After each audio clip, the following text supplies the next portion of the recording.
ধূমপান স্বাস্থ্যের পক্ষে ক্ষতিকারক, এতে ক্যান্সার হয়।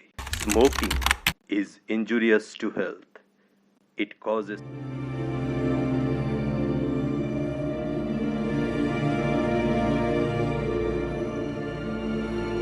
নমস্কার, আমি কৃষাণ। ব্যানার্জি স্টুডিওতে আপনাকে স্বাগত। আজ আপনার জন্য স্যার আর্থার কনান ডয়েলের দ্য জিউস ব্রেস্টপ্লেট কাহিনী অবলম্বনে সত্যজিৎ রায়ের বঙ্গানুবাদ ইহুদির কবচ। প্রথমে আসি স্যার আর্থার কনান ডয়েলের কথায়।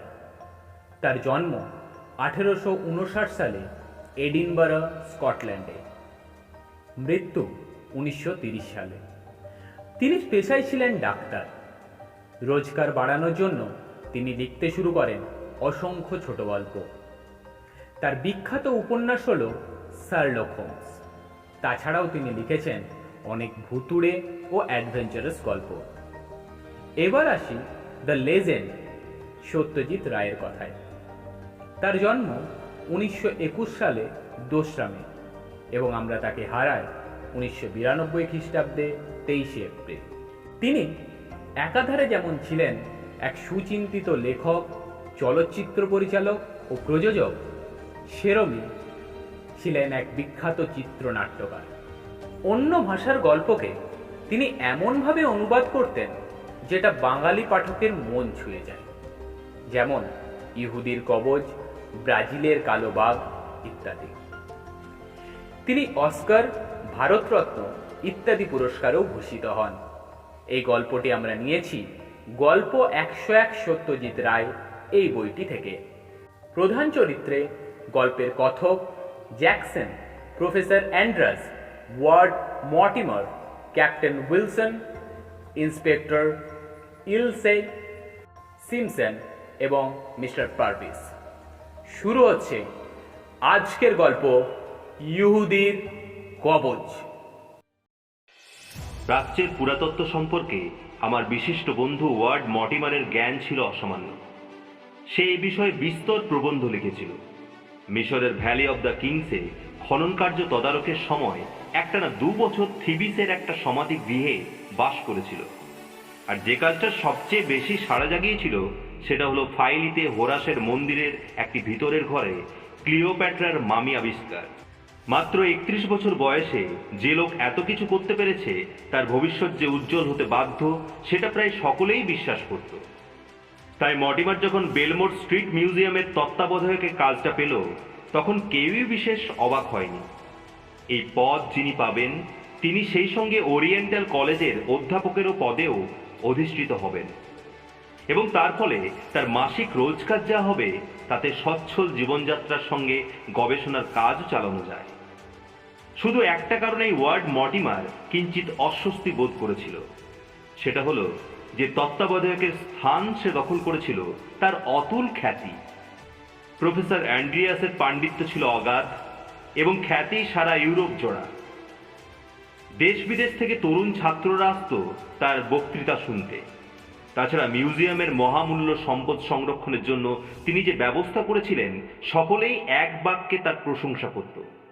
ফলে 50 বছর বয়সে তিনি হঠাৎ এমন একটি চাকরি ছেড়ে দেওয়াতে সকলেই বেশ অবাক হয়েছিল। ছাড়ার সঙ্গে সঙ্গে অ্যান্ড্রিয়াস স্বভাবতই তার মেয়েকে নিয়ে মিউজিয়াম সংলগ্ন তার বাসস্থান ত্যাগ করে চলে যান। আর তার ঘরগুলি দখল করে আমার অকৃতদার বন্ধু ওয়ার্ড মর্টিমার।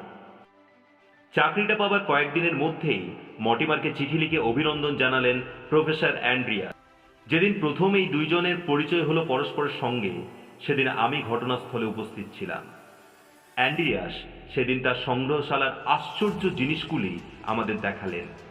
প্রফেসরের সুন্দরী মেয়ে এবং উইলসন নামে এক যুবক, বোঝাই যাচ্ছিল ইনি অধ্যাপক দুহিতার পানি প্রার্থী, আমাদের সঙ্গে ছিলেন। সংগ্রহশালায় সব শুদ্ধ 15টি ঘর। তার মধ্যে ব্যাবিলন ও সিরিয়ায় সভ্যতা সংক্রান্ত 2টি, আর সংগ্রহশালার ঠিক মাঝখানে অবস্থিত প্রাচীন মিশরীয় ও ইহুদি সভ্যতা সংক্রান্ত একটি ঘরই সবচেয়ে বেশি উল্লেখযোগ্য। প্রফেসর অ্যান্ড্রিয়াস এমনিতে খুব চুপচাপ মানুষ, কিন্তু তার সংগ্রহের প্রিয় জিনিসগুলি দেখবার সময় তার শুকনো মুখখানা উৎসাহে উদ্ভাসিত হয়ে পুরাতত্ত্বের এই মহামূল্য নিদর্শনগুলির উপর থেকে তার হাত যেন আর সরতে চায় না। বেশ বোঝা যায় সেগুলি তার গর্বের বস্তু, এবং সেগুলি অন্যের আওতায় চলে যাওয়াটা তার পক্ষে যেন এক মর্মান্তিক ঘটনা। তার সংগ্রহশালার মামিগুলি, তার প্রাচীন পুঁথির সম্ভার, তার স্ক্যারাবের সংগ্রহ, ইহুদি সভ্যতার যাবতীয় নিদর্শন, আর টাইটাস কর্তৃক রোম শহরে আনা বিখ্যাত সপ্ত প্রদীপের অবিকল প্রতিরূপ, আসলটি টাইবার নদীগর্ভে নিমজ্জিত। তারপর তিনি হলঘরের ঠিক মাঝখানে রাখা একটি শোকেসের দিকে ধীর পদক্ষেপে এগিয়ে গিয়ে গভীর সম্ভ্রমের সঙ্গে তার উপর ঝুঁকে পড়লেন। আপনার মতো বিশেষজ্ঞের পক্ষে এই জিনিসটা হয়তো তেমন বিস্ময়কর কিছু নয়, মর্টিমারকে উদ্দেশ্য করে বললেন প্রফেসর অ্যান্ড্রিয়াস। কিন্তু আপনার বন্ধু মিস্টার জ্যাকসনের পক্ষে হওয়া উচিত। এবার আমিও কাচের আবরণের ওপর ঝুঁকে পড়ে দেখলাম কেশের ভেতর রাখা হয়েছে হাতের তেলের মতো বড় সূক্ষ্ম কারুকার্য করা একটি চতুষ্কোণ সোনার পাত, যার উপর 3 সারিতে 4টি 4টি করে পাথর বসানো। পাত্রীর একদিকে 2 কোণে 2টো সোনার আংটা। সমান আয়তনের পাথরগুলো প্রত্যেকটি আলাদা জাতের এবং রঙের বাক্সে পাশাপাশি খোপে খোপে যেমন বিভিন্ন রং সাজানো থাকে, এই যেন কতকটা সেই রকমই। এও দেখলাম যে প্রত্যেকটি পাথরের উপর একটি করে বিভিন্ন সাংকেতিক চিহ্ন খোদাই করা আছে। মিস্টার জ্যাকসন, আপনি কি উরিম ও থুমিমের কথা জানেন? হ্যাঁ, নামগুলো আমার চেনা, কিন্তু তাদের মানে জিজ্ঞাসা করলে বলতে পারবো না। প্রফেসর বললেন, ইহুদিদের প্রধান পুরোহিতের বুকে যে কবজটা ঝুলতো তাকেই বলা হতো উরিম ও থুমিম। ইহুদিরা এই কবজের প্রতি গভীর শ্রদ্ধার ভাব পোষণ করত, যেমন ওই রোমানরা করত ক্যাপিটালে রাখা সিবিলাইন পুঁথিগুলির প্রতি। সাংকেতিক চিহ্ন আঁকা 12টি মহামূল্য রত্ন দেখতে পাচ্ছেন। উপরে বাঁ দিক থেকে শুরু করে পাথরগুলি হলো carnelian, peridot, emerald, ruby, lapis, lazuli, onyx, agate, amethyst, topaz, beryl আর জ্যাসপার। আমি কিছুক্ষণ স্তব্ধ হয়ে চেয়ে রইলাম মণিমুক্ত খচিত মহামূল্য কবজটার দিকে। শেষে প্রশ্ন করলাম, আচ্ছা, এই কবজের সঙ্গে কি কোনো ঐতিহাসিক ঘটনা জড়িত আছে? জিনিসটা যে অতি প্রাচীন এবং অতি মূল্যবান সে বিষয়ে আমার কোনো সন্দেহ নেই, বললেন প্রফেসর অ্যান্ড্রিয়াস। অকাঠ্য প্রমাণ না থাকলেও আমরা নানা কারণে বিশ্বাস করি যে এটা সেই সলোমনের মন্দিরের আদি ও অকৃত্রিম উরিম ও থুমিম। এই জিনিস ইউরোপের কোনো মিউজিয়ামে এখনো পর্যন্ত নেই। আমার তরুণ বন্ধু ক্যাপ্টেন উইলসন মণিমুক্ত সম্পর্কে একজন বিশেষজ্ঞ। উনিই বলবেন এই পাথরগুলো কতটা খাঁটি। তীক্ষ্ণ ব্যক্তিত্ব সম্পন্ন ক্যাপ্টেন উইলসন দাঁড়িয়েছিলেন তার ভাবী পত্নীর পাশেই। অল্প কথাই তিনি তার মনের ভাব ব্যক্ত করলেন। সত্যি কথা, আমি এর চেয়ে ভালো পাথর আর দেখিনি। স্বর্ণকারের কাজও কিন্তু দেখবার মতো, অ্যান্ড্রিয়াস বলে উঠলেন। অতীতে স্বর্ণকারেরা প্রফেসরের কথার উপর কথা চাপিয়ে উইলসন বললেন, ওর চেয়ে ভালো সোনার কাজের নিদর্শন দেখা যাবে এই মোমবাতি দানে। তার দৃষ্টি এখন অন্য একটি টেবিলের দিকে। আমরা সকলেই শাখা প্রশাখা বিশিষ্ট সোনা বাতিদানটার আশ্চর্য কারুকার্যের প্রশংসায় উইলসনের সঙ্গে গলা মেলালাম। অ্যান্ড্রিয়াসের মতো বিশেষজ্ঞের চোখ দিয়ে এইসব আশ্চর্য জিনিস দেখা পরম সৌভাগ্যের কথা। সত্যি কথা বলতে কি, সবকিছু দেখা শেষ হলে প্রফেসর যখন আমার বন্ধুকে জানালেন যে এখন থেকে সবই তার জিম্মায় চলে যাচ্ছে, তখন ভদ্রলোকের জন্য বেশ কষ্টই হচ্ছিল। আর সেই সঙ্গে আমার বন্ধুর সৌভাগ্যকে খানিকটা ঈর্ষার চোখে না দেখে পাচ্ছিলাম না। 1 সপ্তাহের মধ্যেই ওয়ার্ড মর্টিমার বেলমোর স্ট্রিট মিউজিয়ামের অধিকর্তা হিসেবে তার নতুন বাসস্থানে উঠে এলো। এর দিন 15 পর মর্টিমার তার জনা 6 অকৃতদার বন্ধুদের সঙ্গে নিয়ে তার নতুন বাড়িতে একটা ভোজের আয়োজন করল। শেষে যখন সবাই যাবার জন্য উঠে পড়েছে, তখন মর্টিমার আমার কোটের আস্তিন ধরে একটা ছোট্ট টান দিয়ে বুঝিয়ে দিল যে সে চায় আমি আর কিছুক্ষণ থাকি। তোমার বাড়ি তো এখান থেকে 10 পা, বলল মর্টিমার। আমি তখন অ্যালবানিতে ঘর ভাড়া নিয়ে থাকি। তুমি একটু থেকে যাও, চুরুর সহযোগে দুজনের নিরিবিলি কথা হবে। আর হ্যাঁ, একটা ব্যাপারে তোমার পরামর্শের দরকার। অগত্যা আমি একটা আরাম কেদারায় বসে মটিমারের একটি উৎকৃষ্ট ম্যাট্রোনাস চুরুট ধরালাম। সবাই চলে যাবার পরে সে পকেট থেকে একটা চিঠি বার করে আমার সামনে বসলো। এই নামবিহীন চিঠিটা আজ সকালেই এসেছে, বলল মটিমার। আমি পড়ে শোনাচ্ছি, তারপর তুমিই বলো এ ব্যাপারে আমার কি কর্তব্য। বেশ, তো আপনার সাধ্যমতো পরামর্শ দিতে আমি প্রস্তুত। চিঠিটা হচ্ছে এই: মহাশয়, আপনার জিম্মায় যে সমস্ত মহামূল্য সম্পদ রয়েছে সেগুলি সম্পর্কে আপনাকে বিশেষ সাবধান হতে বলি। বর্তমান অবস্থা অনুযায়ী একটিমাত্র পাহারাদারের কাজ হবে বলে আমি মনে করি না। আপনি এ বিষয়ে উপযুক্ত ব্যবস্থা অবলম্বন না করলে অপূরণীয় ক্ষতি হবার সম্ভাবনা আছে। এই পুরো চিঠি? হ্যাঁ। অন্তত এটুকু বোঝা যাচ্ছে যে তোমাদের ওখানে রাত্রে একটিমাত্র পাহারাদার থাকে, সে খবরটা মুষ্টিমেয় যে কজন জানে তাদের একজনই চিঠিটা লিখেছে। মর্টিমার এবার একটা রহস্যজনক হাসি হেসে চিঠিটা আমার হাতে দিল। হস্তলিপি ব্যাপারটা নিয়ে তুমি কোনো চর্চা প্রশ্নটা করে মর্টিমার আরেকটা চিঠি আমার সামনে রেখে বলল, এটার কংগ্রাচুলেটেড সি এর সঙ্গে ওটার কমিডেটেড সি মিলিয়ে দেখো, ক্যাপিটাল আইটাও লক্ষ্য করো, আর ফুল স্টপের জায়গায় ড্যাশ চিহ্ন ব্যবহার করাটা। আমি বললাম, দুটো চিঠি নিঃসন্দেহে একই লোকের লেখা, যদিও প্রথমটায় হাতের লেখা গোপন করাটা একটা প্রয়াস লক্ষ্য করা যায়। দ্বিতীয় চিঠিটা হচ্ছে আমার এই নতুন চাকরিটা পাবার পর প্রফেসর অ্যাড্রিয়াসের অভিনন্দন পত্র। আমি অবাক হয়ে চাইলাম মর্টিমারের দিকে। তারপর দ্বিতীয় চিঠিটা ওল্টাতেই মার্টিন অ্যান্ড্রিয়াস সইটা চোখে পড়ল। যে লোক হাতের লেখা নিয়ে সামান্যতম চর্চাও করেছে তার মনে কোনো সন্দেহ থাকতে পারে না যে প্রফেসর অ্যান্ড্রিয়াসই মিউজিয়ামের সদ্য ভারপ্রাপ্ত তত্ত্বাবধায়ককে চুরির ব্যাপারে সাবধান হতে বলে এই নামহীন চিঠিটা লিখেছেন। ঘটনাটা অবিশ্বাস্য হলেও সত্যি, কিন্তু ভদ্রলোক এমন চিঠি লিখবেন কেন?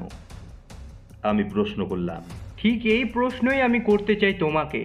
তার মনে যদি এই ধরনের আশঙ্কা থেকেই থাকে তাহলে তো তিনি নিজে এসে আমাকে বলতে পারতেন। তুমি কি ওর সঙ্গে কথা বলতে চাও? আরে বাবা, সেখানেই তো গন্ডগোল। উনি তো সোজাসুজি অস্বীকার করতে পারেন যে চিঠিটা উনি লিখেছেন। যাই হোক, এই চিঠির উদ্দেশ্য যে সৎ তাতে তো কোনো সন্দেহ নেই। উনি যে পরামর্শ দিয়েছেন সেটা মানতে বাধা আছে কি কোনো? এখন যে ব্যবস্থা চালু আছে সেটা কি সতর্কতার দিক দিয়ে যথেষ্ট? আমার তো তাই বিশ্বাস। দর্শকদের জন্য মিউজিয়াম খোলা থাকে 10টা থেকে 5টা পর্যন্ত। সেই সময়টা পাশাপাশি দুটো ঘরের জন্য একটা করে গার্ড মোতায়েন থাকে। দুটো ঘরের মাঝখানে যে দরজা সেখানে দাঁড়ায় গার্ড, ফলে একসঙ্গে দুটো ঘরে সে চোখ রাখতে পারে।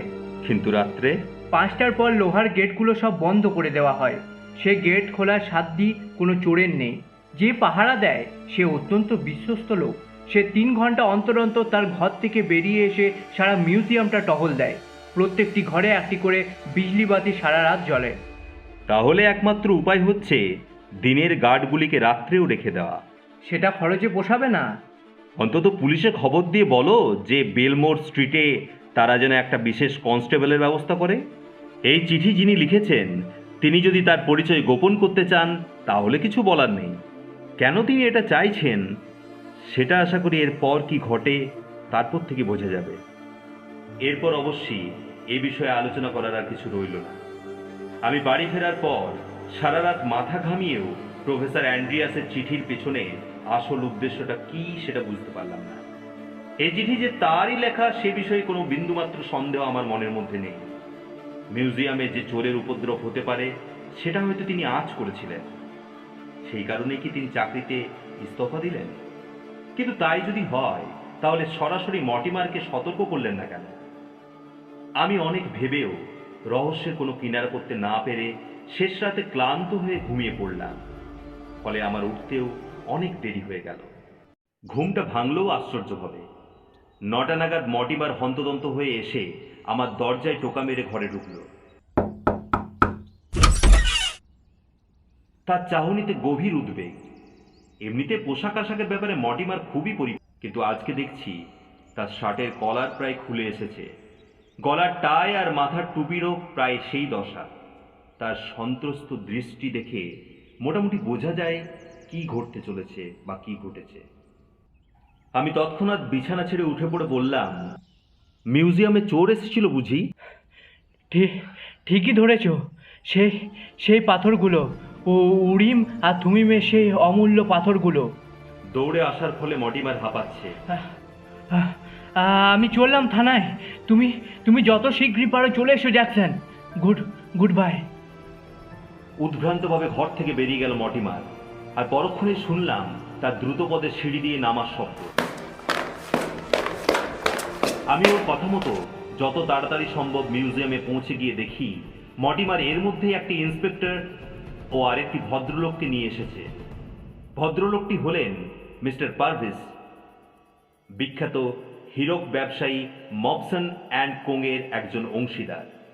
ইহুদির কবজটা যে শোকেসের মধ্যে ছিল সেটাকে ঘিরে দাঁড়িয়ে আছেন তিনজন।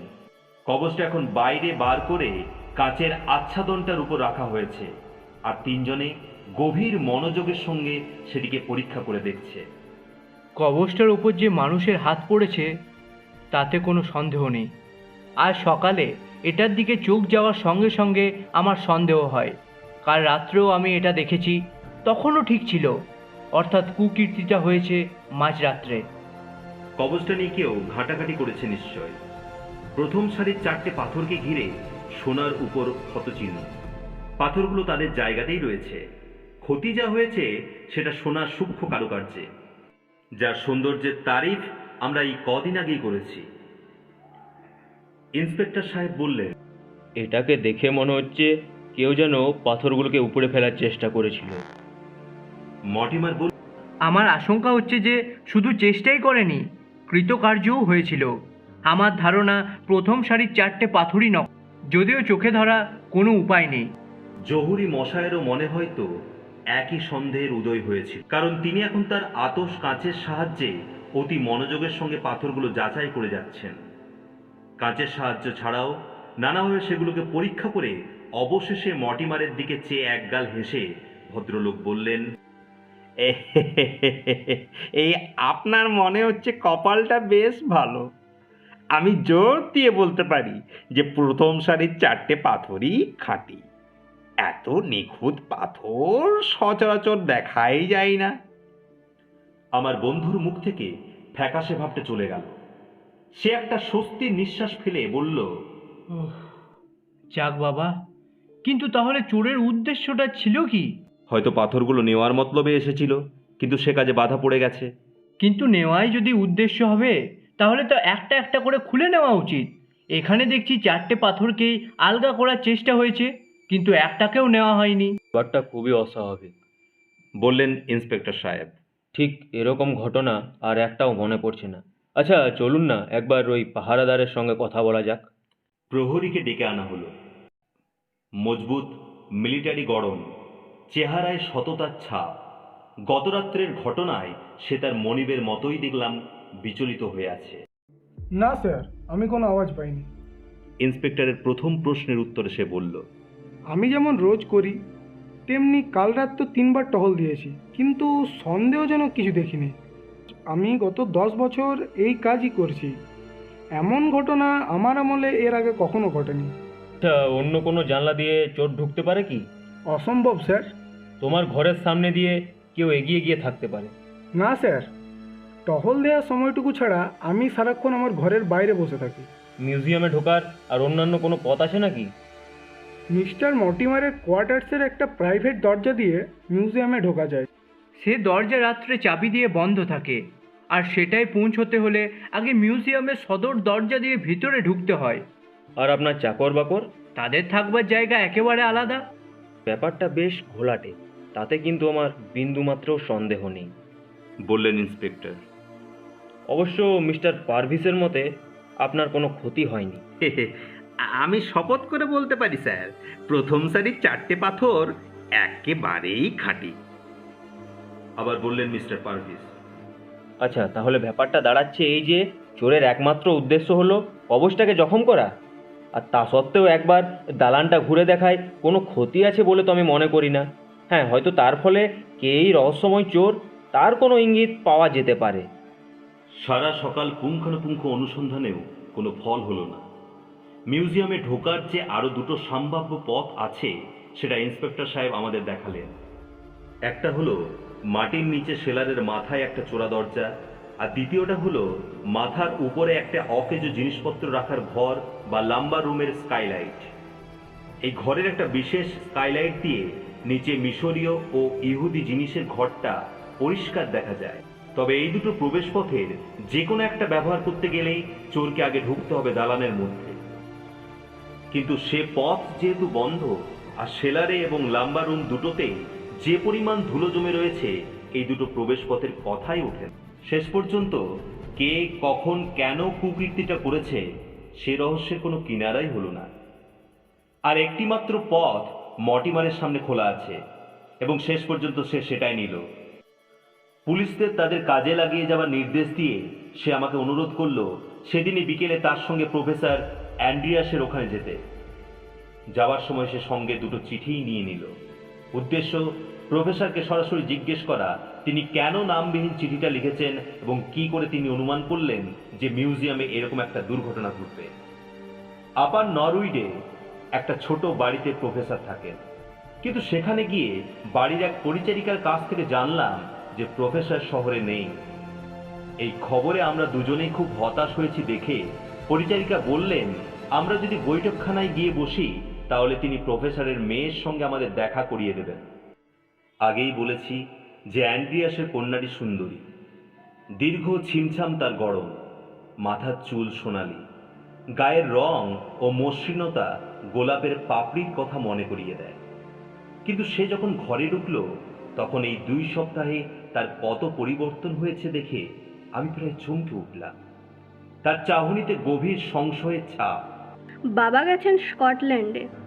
উনি বড় ক্লান্ত বোধ করছিলেন, তার উপর দুশ্চিন্তারও কারণ ছিল। উনি কালই চলে গেছেন। আপনাকেও যেন ক্লান্ত দেখছি মিস অ্যান্ড্রিয়াস। বলল আমার বন্ধু। সেটা হয়েছে বাবার সম্বন্ধে চিন্তা করেই। ওর স্কটল্যান্ডের ঠিকানা আপনার কাছে আছে কি? হ্যাঁ, উনি রয়েছেন ওর ভাই রেভারেন্ড ডেভিড অ্যান্ড্রিয়াসের বাড়িতে। ঠিকানা 1 নম্বর অ্যারাম ভিলা, আর্ড্রোসেন। মর্টিমার ঠিকানাটা লিখে নেবার পর আমরা আমাদের আসল উদ্দেশ্যটা না জানিয়েই বিদায় নিলাম। সন্ধ্যায় আমরা দুজনে ঠিক সকালের মতোই আবার বেলমোর স্ট্রিটে মিলিত হলাম। প্রফেসরের চিঠি আমাদের একমাত্র ক্লু। মর্টিমার স্থির করেছিল পরদিনই আর্ড্রোসেনে গিয়ে প্রফেসরকে চিঠিটা দেখিয়ে একটা হেস্তনেস্ত করবে। এমন সময় একটা ঘটনার ফলে তার পরিকল্পনাটা পুরো ভণ্ডুর হয়ে গেল।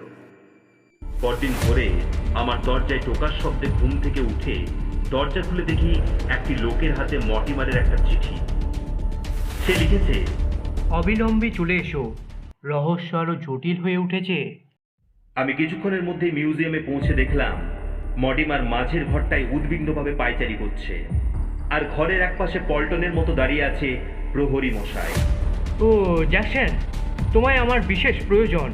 এই রহস্যের কুল কিনারা করা আমার কম মনে হয়। কেন, আবার কি হলো?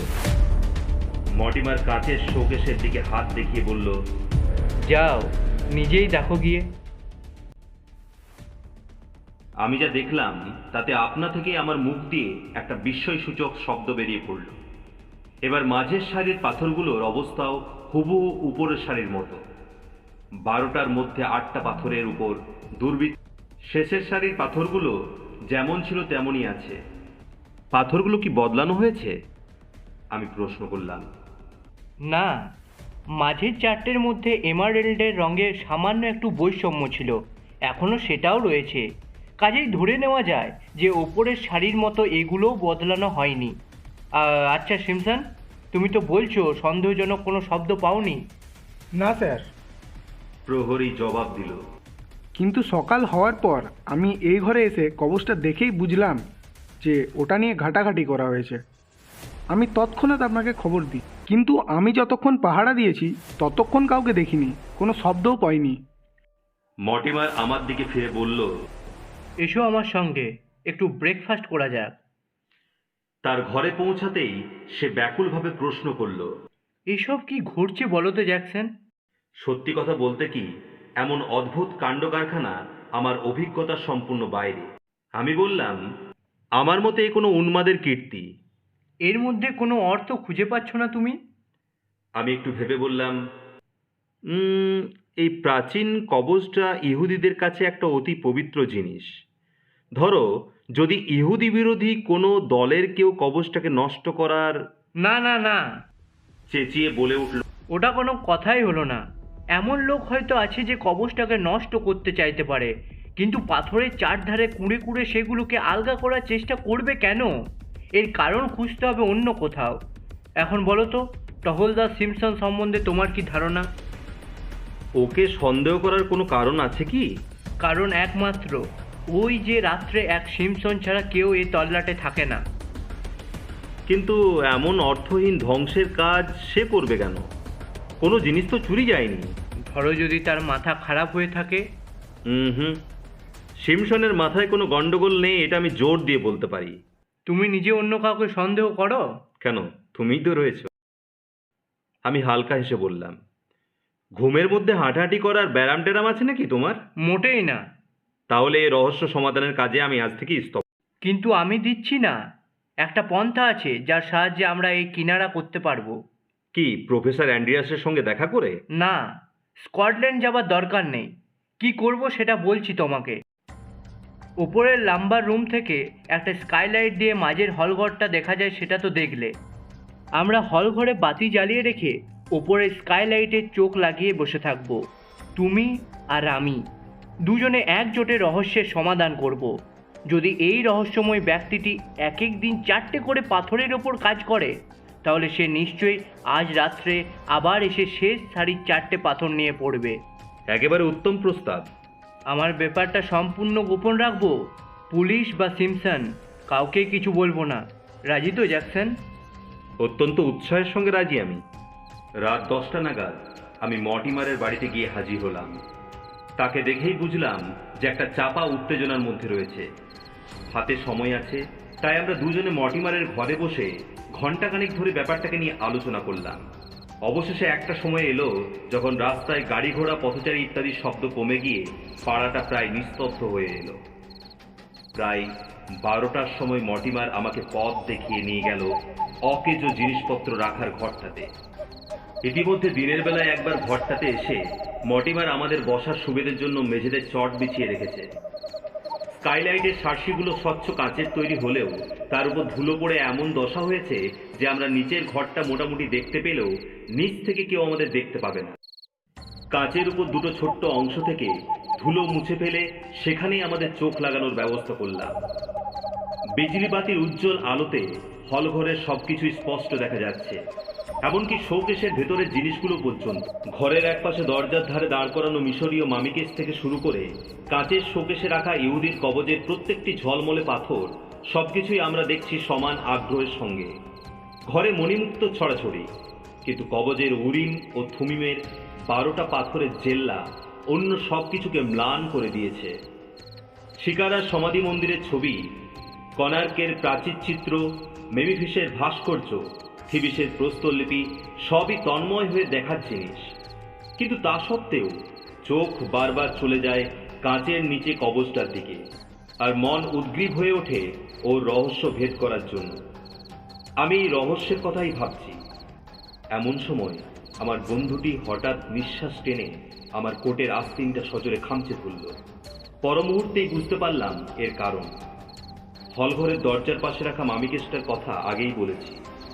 অবাক বিস্ময়ে দেখলাম দাঁড় করানো মামিকেসটার ডালাটা খুলতে শুরু করেছে। খোলার ফলে যে সরু কালো ফাঁকটা সৃষ্টি হয়েছে সেটা অতি ধীরে ধীরে চওড়া হচ্ছে।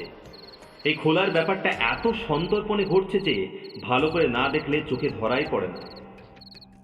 একটু পরে দেখলাম যে ফাঁক দিয়ে একটা শীর্ণ হাত বেরিয়ে এসে নকশাদার ডালাটাকে ধরে সেটা আরো সামনের দিকে এগিয়ে দিল। তারপর বেরিয়ে এলো অন্য একটা হাত, আর তারপরেই একটা মুখ। এই মুখ আমাদের দুজনের খুব চেনা। ইনি হলেন স্বয়ং প্রফেসর অ্যান্ড্রিয়াস। এবার তার পুরো শরীরটা সবাদার থেকে বেরিয়ে এলো। শেয়াল যেমন করে বেরিয়ে আসে তার গর্ত থেকে। ভদ্রলোকের দৃষ্টি ঘুরছে এদিক, পা দুটো একবার সামনে এগোচ্ছে, পর মুহূর্তেই থামছে, আবার দৃষ্টি ঘুরছে এদিক ওদিক, আবার এগোচ্ছে পা। একবার রাস্তা থেকে আসা একটা অস্ফুট শব্দে তিনি থেমে গেলেন। কান খাড়া করে শুনতে লাগলেন। ভাবটা এই যেন দরকার হলে তৎক্ষণাৎ আবার ফিরে যাবেন তার লুকোনোর জায়গায়, কিন্তু সেটার আর প্রয়োজন হলো না। প্রফেসর গুটি গুটি পায়ে এগিয়ে গিয়ে শোকেসটার সামনে দাঁড়িয়ে পকেট থেকে একটা চাবির গোছা বার করলেন। তারই একটা চাবি দিয়ে খোলা হলো শোকেসের ঢাকনা। বাইরে বেরিয়ে এলো ইহুদির কবজ, আর সেটাকে ঢাকনার উপর রেখে একটা ছোট্ট ধাতব যন্ত্র দিয়ে তার উপর কাজ শুরু করলেন প্রফেসর। আমাদের একেবারে সরাসরি নিচে দাঁড়ানোর ফলে তার ঝুঁকে পড়া পিঠটা কবজটাকে ঢেকে দিয়েছে, কিন্তু তার হাত যেভাবে চলছিল তাতে বুঝতেই পারছিলাম যে যে নষ্টামির পরিচয় আমরা পেয়েছি সেই একই কাজে তিনি মগ্ন। আমার বন্ধু দ্রুত নিঃশ্বাসের আর আমার হাতের উপর তার হাতের চাপ থেকেই বুঝতে পারছি প্রফেসরের এই কুকীর্তিতে তার মনে কি প্রতিক্রিয়া হচ্ছে। অপকর্মের জন্য যে ইনি দায়ী সেটা যে এক অবিশ্বাস্য ব্যাপার। এই সেদিনই ইনি আমাদের কাছে ওই কবজের গুণগান করেছেন, আর আজ ইনি সেই আশ্চর্য বস্তুটির সর্বনাশ করতে চলেছেন। রাত দুপুরে এই কুকীর্তি যে কি অমানসিক ভণ্ডামির পরিচয় বহন করে এবং তার উত্তরাধিকারীর প্রতি কি পরিমাণ আক্রোশ চেয়ে প্রকাশ পাচ্ছে সে তো বোঝাই যাচ্ছে। কাজটা ভাবতেও যেমন, দেখতেও ঠিক তেমনি পীড়াদায়ক। আমি নিজে এ ব্যাপারে মোটেও বিশেষজ্ঞ নই, কিন্তু তাও এই আশ্চর্য কবজের এহেন দুর্গতি আমার কাছে অসহ্য হয়ে উঠেছিল। আমার সঙ্গীটি আমার হাতে একটি টান দিয়ে নিঃশব্দে ঘরের দরজার দিকে এগিয়ে গেল। আমি তাকে অনুসরণ করলাম। নিজের ঘরে ফিরে আসার পর মর্টিমার মুখ খুলল। লোকটা কত বড় শয়তান! এই জিনিস কি স্বপ্নেও ভাবা যায়? ব্যাপারটা সত্যিই অবিশ্বাস্য। হয় শয়তান না হয় পাগল, এই দুটোর একটা হবেই হবে। আসল ব্যাপারটা শীঘ্রই জানা যাবে। এসো এসো আমার সঙ্গে, এখনই একটা এসপার ওসপার করা দরকার। হ্যাঁ হ্যাঁ, চলো চলো। একটা প্যাসেজের শেষ প্রান্তে এসে একটা দরজা দিয়ে সোজা মিউজিয়ামে ঢোকা যায়। এটা একমাত্র তত্ত্বাবধায়কের ব্যবহারের জন্যই তৈরি। মর্টিমারের দেখা দেখি আমিও আগে পায়ের জুতো জোড়া খুলে ফেললাম। তারপর নিঃশব্দে চাবি দিয়ে দরজাটা খুলে মিউজিয়ামে ঢুকে ঘরের পর ঘর পেরিয়ে অবশেষে আসল ঘরে পৌঁছালাম। ভদ্রলোক এখনো তার দুষ্কর্ম চালিয়ে যাচ্ছেন। আমরা নিঃশব্দে তার দিকে অগ্রসর, কিন্তু তার কাছে পৌঁছানোর আগেই তিনি আমাদের উপস্থিতি টের পেয়ে চমকে ঘুরে একটা চাপা চিৎকার দিয়ে ঊর্ধ্বশ্বাসে দৌড়ে ঘর থেকে বেরিয়ে গেলেন। সিমসন, এ সিমসন! মর্টিমার তারস্বর চেঁচিয়ে উঠল, আর প্রায় সঙ্গে সঙ্গে অনেকগুলি দরজা পেরিয়ে শেষ দরজার মুখে প্রহরী মশাইকে আবির্ভূত হতে দেখা গেল। প্রফেসর অ্যান্ড্রিয়াসও একই সঙ্গে তাকে দেখতে পেয়ে থমকে দাঁড়িয়ে পড়লেন। পর মুহূর্তেই তার পিঠে দুদিক থেকে আমাদের দুজনের হাত পড়ল। হাঁপাতে হাঁপাতে বললেন ভদ্রলোক, ঠিক আছে ঠিক আছে, আমি যাচ্ছি আপনাদের সঙ্গে। আপনারা আপনারা ঘরেই চলুন মিস্টার মার্টিমার, আর জবাবদিহির ব্যাপারটা ওখানেই সারা যাবে। আসুন আমার সঙ্গে আসুন। মর্টিমার ক্রোধে এত অধীর যে তার মুখ দিয়ে কথাই বেরোলো না। প্রফেসরকে মাঝখানে রেখে আমরা তিনজন প্রথমে হল ঘরে ফিরে এলাম। সিমসন আমার শোকেসের ওপর ঝুঁকে পড়ে মর্টিমার কাঁচটা পরীক্ষা করে দেখল। নিচের সারির প্রথম পাথরটা এর মধ্যে খানিকটা আলগা হয়ে এসেছে। কবজটা হাতে নিয়ে মর্টিমার প্রফেসরের দিকে ফিরল। তার দৃষ্টি যেন অগ্নিবর্ষণ করছে। কি করে পারলেন আপনি? কি করে পারলেন? কাজটা অত্যন্ত ঘৃণ্য, এটা আমি জানি, বললেন প্রফেসর অ্যান্ড্রিয়াস। আপনার মনের ভাব বুঝতে পারছি। আমি অনুরোধ করছি, আপনারা ঘরে নিয়ে চলুন আমাকে। কিন্তু এটাকে তো এভাবে ফেলে রাখা যায় না, বলল মর্টিমার। তারপর গভীর দরদের সঙ্গে সে কবজটাকে হাতে তুলে নিল। আমরা রওনা দিলাম। প্রফেসরের পাশেই আমি হাঁটছি, যেন পুলিশ চলেছে হাতে নাতে ধরা পড়া চোরের পাশে। আমরা সোজা মর্টিমারের ঘরে গিয়ে ঢুকলাম। হতভম্ব সিমসন বাইরেই রয়ে গেল তার নিজের বুদ্ধি দিয়ে ঘটনাটা অনুধাবন করবার জন্য। প্রফেসর একটা সোফায় বসলেন। তার শোচনীয় অবস্থা দেখে রাগের পরিবর্তে আমরা দুজনেই তার সম্বন্ধে সংশয়ান্বিত বোধ করছিলাম। ব্র্যান্ডি খাবার পর তিনি খানিকটা প্রকৃতস্থ হলেন। এখন অনেকটাই সুস্থ বোধ করছি, বললেন ভদ্রলোক। গত কদিনের ধকল আমাকে প্রায় শেষ করে দিয়েছে। আমি আর সেভাবে পেরে উঠতে পারছিলাম না। আমার পক্ষে এ এক চরম বিভীষিকা। একদিন যে মিউজিয়াম আমারই জিম্মায় ছিল, সেই মিউজিয়ামের ঘরেই আমাকেই ধরা দিতে হলো চোরের মতো। অথচ আপনাকেই বা দোষ দেব কি করে? আপনি তো আপনার মতোই কর্তব্য পালন করেছেন। আমি শুধু এটাই চেয়েছিলাম যে কেউ টের পাওয়ার আগে আমি যেন আমার কাজটা সারতে, সেটা আজ রাত্রে শেষ হয়ে যেত। কিন্তু আপনি ভেতরে ঢুকলেন কি করে? প্রশ্ন করল মর্টিমার। আপনি যে দরজা ব্যবহার করেন সেই দরজা দিয়েই। বললেন প্রফেসর অ্যান্ড্রিয়াস। কাজটা অত্যন্ত গর্হিত, কিন্তু বিশ্বাস করুন আমার উদ্দেশ্য ছিল সম্পূর্ণ সৎ। সেখানে কোনো দোষ ধরতে পারবে না কেউ। আসল ঘটনাটা জানলে আপনিও হয়তো আমাকে আর গাল দেবেন না। আপনার বাসস্থানের একটা চাবি আর মিউজিয়ামে ঢোকার একটা চাবি আমার কাছে ছিল। চাকরি ছাড়ার সময় সেগুলো ফেরত দিইনি। মিউজিয়াম থেকে দর্শকের দল বাইরে বেরোনো মাত্রই আমি হল ঘরে ঢুকে মামি কেসটার ভিতর লুকিয়ে পড়তাম। তারপর নিরাপদ বুঝে বেরিয়ে এসে যা করার তাই করতাম। আমি যতবারই সিমসনের পায়ের শব্দ পেতাম, ঠিক ততবারই আমাকে মামি কেসের ভিতর আশ্রয় নিতে হতো। আর তারপর কাজ শেষ হলে যেভাবে ঢুকেছি সেই পথেই বেরিয়ে আসতাম। তার মানে আপনি একটা মস্ত ঝুঁকি নিয়েছিলেন? কি আর করা যাবে, নিতেই হয়েছিল। কিন্তু কেন? কোন উদ্দেশ্যে আপনাকে এরকম একটা জঘন্য কাজ করতে হলো? পাশেই টেবিলের উপর রাখা কবজটার দিকে হাত দেখিয়ে বলল মর্টিমার। এছাড়া যে আমার আর কোনো রাস্তাই ছিল না। অনেক ভেবেও আর কোনো উপায় খুঁজে পাইনি। আর এটা না করলে লোক মুখে আমার বদনাম ছড়িয়ে পড়তো, আর সেই সঙ্গে আমার ব্যক্তিগত জীবনেও আমাকে গভীর শোক ভোগ করতে হতো। আমি যা করেছি তা মঙ্গলের জন্যই, যদিও আপনার পক্ষে এটা বিশ্বাস করা কঠিন। আমি চাই আমার কথা সত্য প্রমাণ করার সুযোগ আপনি যদি একটিবার দেন। আপনার কি বলার আছে শোনার পর আমি কর্তব্য স্থির করব। দৃঢ় স্বরে বলল মর্টিমার। আমি আর কিছুই গোপন রাখবো না, সব কথা অকপটে আপনাকে বলবো। তারপর আপনি কি করেন সেটা আপনার মর্জি। আসল ব্যাপারটা তো আর আমাদের জানতে বাকি নেই। আসল ব্যাপারটা আপনি কিছুই জানেন না। প্রথমে কয়েক সপ্তাহ আগের একটা ঘটনায় ফিরে যেতে দিন, তারপর আমি সব বুঝিয়ে বলবো। দয়া করে এটুকু বিশ্বাস করুন যে আমি যা বলছি তার মধ্যে এক বর্ণও মিথ্যে কথা নেই। যে ব্যক্তি ক্যাপ্টেন উইলসন বলে নিজের পরিচয় দেন, তার সঙ্গে আপনাদের আলাপ হয়েছে। আমি এইভাবে বলছি কারণ আমি এখন জানতে পেরেছি যে এটা তার আসল পরিচয় নয়। ওর সঙ্গে আমার কি করে আলাপ হলো, কি করে সে আমার বিশ্বাসের পাত্র হয়ে উঠল, এবং কি করে সে আমার মেয়ের ভালোবাসা আদায় করলো, এ সব কিছুই বুঝিয়ে বলতে গেলে অনেকটাই সময় লেগে যাবে। সে এখানে আসার সময় বিদেশের অনেক জ্ঞানীগুণীর কাছ থেকেও প্রশংসাপত্র নিয়ে এসেছিল, তাই তাকে আমায় আমল দিতে হয়। আর তাছাড়া তার নিজেরও যে গুণ নেই তা কিন্তু নয়। আর তাই শেষ পর্যন্ত আমি খুশি হয়েই তাকে নিয়মিত আমার বাড়িতে আসতে দিই। যখন জানলাম যে আমার মেয়ে এই যুবকের প্রতি আকৃষ্ট, তখন মনে হয়েছিল যে এই ঘটনাটা যেন একটু বেশি দ্রুত হয়ে গেল। আমি কিন্তু অবাক হইনি, কারণ উইলসনের স্বভাব আর কথাবার্তায় এমন একটা মাধুর্য ছিল যে সমাজের উঁচু স্তরে নিজের জন্য একটা জায়গা করে নেওয়া তার পক্ষে খুবই সহজ ব্যাপার ছিল। প্রাচ্যের প্রাচীন শিল্পবস্তু সম্পর্কে তার উৎসাহ ছিল এবং এ বিষয়ে তার জ্ঞানও ছিল অগাধ। অনেক সময় সন্ধ্যাবেলা আমাদের বাড়িতে সময় কাটাতে এসে সে আমার অনুমতি নিয়ে মিউজিয়ামে গিয়ে একা ঘুরে ঘুরে সব কিছুই দেখত। বুঝতেই পারছেন যে এ ব্যাপারে আমি নিজে উৎসাহী হওয়াতে তার অনুরোধে খুশি হয়ে সম্মত হতাম। আর আমার বাড়িতে তার ঘন ঘন আগমনে কোনো বিস্ময় বোধও সেরকমভাবে করতাম না।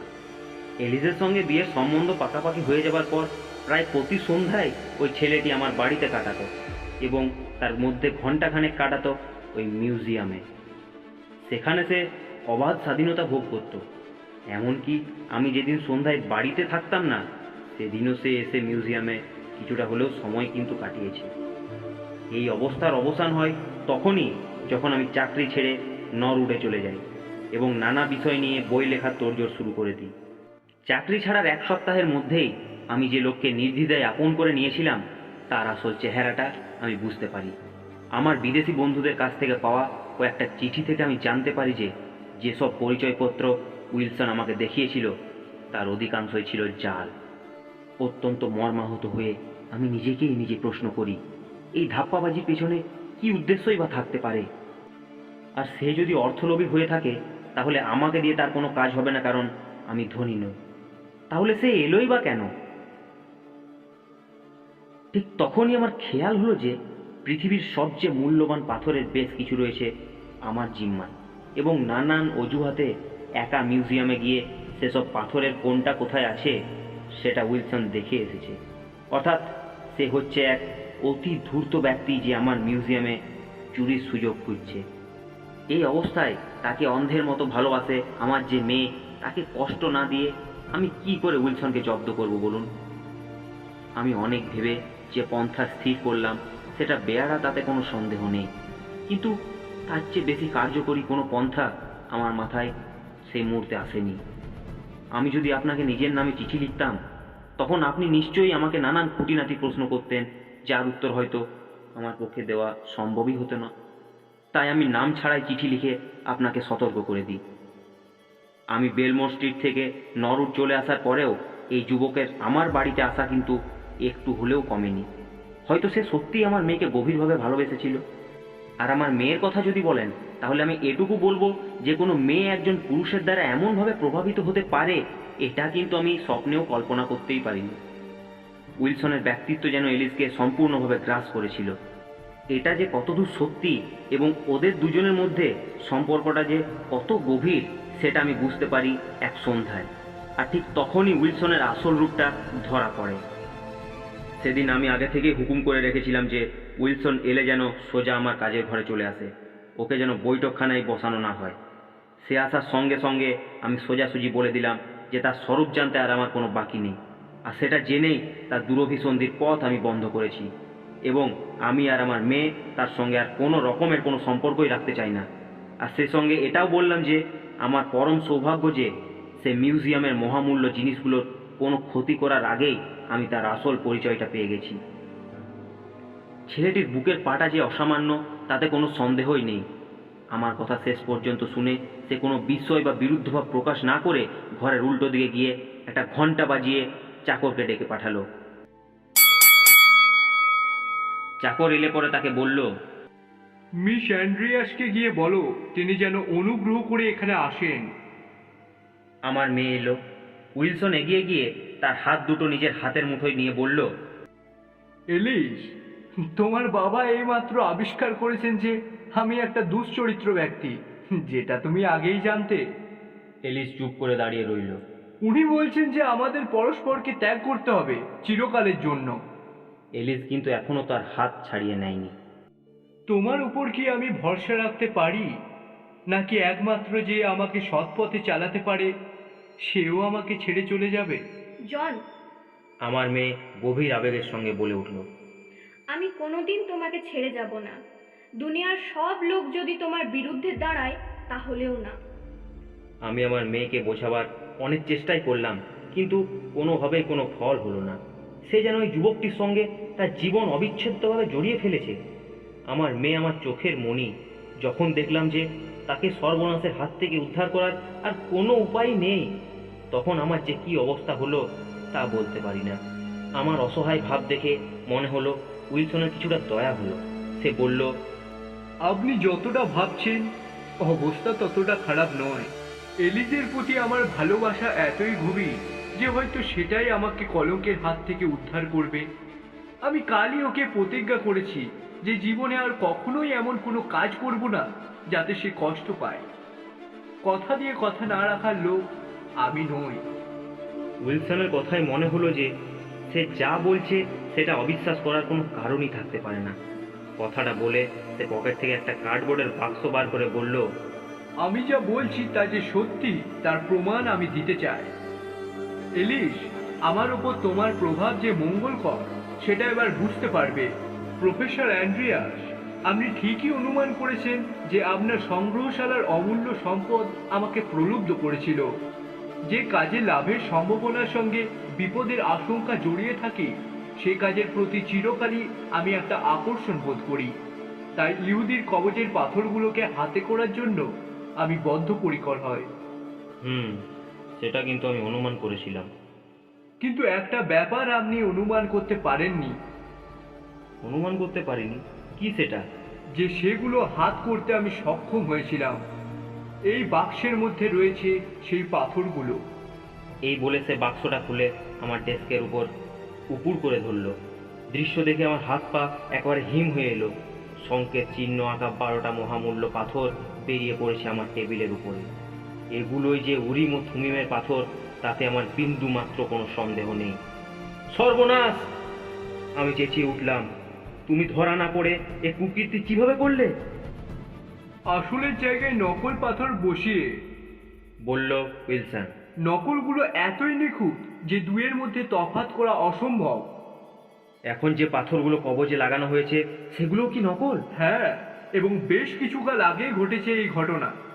আমরা তিনজন কিছুক্ষণ নির্বাক হয়ে দাঁড়িয়ে রইলাম। আমার মেয়ের মুখ বিবর্ণ হলেও সে তখনও তার হাত ছাড়িয়ে নেয়নি। উইলসন এলিজের দিকে ফিরে বলল, আমার সাধ্যের মাত্রা কতদূর সেটা তো এবার বুঝলে। এলিজ, এটাও বুঝলাম যে দুষ্কর্ম করে তার জন্য অনুতপ্ত হওয়াটাও তোমার অসাধ্য নয়। সেটা তোমার প্রভাবের ফল। বলল উইলসন। আমি পাথরগুলো আপনাকেই দিচ্ছি, প্রফেসর অ্যান্ড্রিয়াস। আপনি এ ব্যাপারে যা করা উচিত মনে করবেন তাই করবেন, কিন্তু মনে রাখবেন আমার বিরুদ্ধে কিছু করা মানেই আপনার মেয়ের ভবিষ্যৎ স্বামীর বিরুদ্ধে করা। এলিস, কিছুদিন পরেই তোমার সঙ্গে যোগাযোগ করব। এরপরে আর কোনোদিন আমার জন্য তোমাকে কষ্ট ভোগ করতে হবে না। এই বলে উইলসন প্রস্থান করল। আর আমার অবস্থাও তখন খুবই শোচনীয়। অমূল্য পাথরগুলো এখন আমার হাতে, কিন্তু ধরা না পড়ে কি করে সেগুলো যথাস্থানে ফেরত দিই? এটা বুঝতে পারছি যে আমার মেয়ে যেরকম দৃঢ় প্রতিজ্ঞ, তাকে উইলসনের হাত থেকে কোনো মতেই রক্ষা করতে পারবো না। আর উইলসনের প্রভাব যদি তার উপর সত্যিই মঙ্গলকর হয়, তাহলে তাকে রক্ষা করার প্রশ্নই বা আসবে কেন? উইলসনের মুখোশ খুলে দিলেই বা ফল কি হবে? বিশেষ করে সে যখন আমার কাছে আত্মসমর্পণ করেছে। আমি অনেক ভাবনা চিন্তা করে শেষমেশ একটা রাস্তা বার করলাম, যেটা হয়তো আপনাদের কাছে খুবই অর্বাচীন বলে মনে হবে, কিন্তু বিশ্বাস করুন আমার মতে এছাড়া কোনো উপায় ছিল না। আমি স্থির করলাম কাউকে জানতে না দিয়ে আমি নিজেই গিয়ে সে পাথরগুলো যথাস্থানে বসিয়ে দেব। আমার চাবির সাহায্যে আমি যে কোনো সময় মিউজিয়ামে ঢুকতে পারি, আর সিম্পসনের গতিবিধি যখন জানা আছে তখন আর ধরা পড়ার কোনো আশঙ্কাই নেই। আমি যা করতে যাচ্ছি সে সম্বন্ধে কাউকে কিছু বলবো না, এমনকি আমার মেয়েকেও বলবো না, এটাও স্থির করলাম। মেয়েকে বললাম আমি স্কটল্যান্ডে আমার ভাইয়ের কাছে যাচ্ছি। কটা রাত কারুর সন্দেহ উদ্রেক না করে আমি নির্বিঘ্নে কাজ করতে পারি, এটাই একমাত্র আমার লক্ষ্য ছিল। তাই সেই রাত্রে হার্ডিং স্ট্রিটে একটা ঘর ভাড়া করলাম। বাড়িওয়ালাকে বললাম আমি খবরের কাগজে কাজ করি, আমাকে রাত্রেও দরকার হলে বাইরে যেতে হতে পারে। সেই রাত্রে মিউজিয়ামে গিয়ে আমি প্রথম সারির 4টে নকল পাথর খুলে ফেলে আসল পাথর বসিয়ে দিলাম। কাজটা কিন্তু মোটেই সহজ ছিল না, এবং সেটা করতে আমার প্রায় সারা রাত লেগে গেল। সিম্পসনের পায়ের শব্দ পেলেই আমি মামি কেসের মধ্যে লুকিয়ে পড়তাম। স্বর্ণকারের কাজ সম্বন্ধে আমার কিছু হলেও জ্ঞান আছে, কিন্তু উইলসন ছিল আমার চেয়ে অনেক বেশি দক্ষ।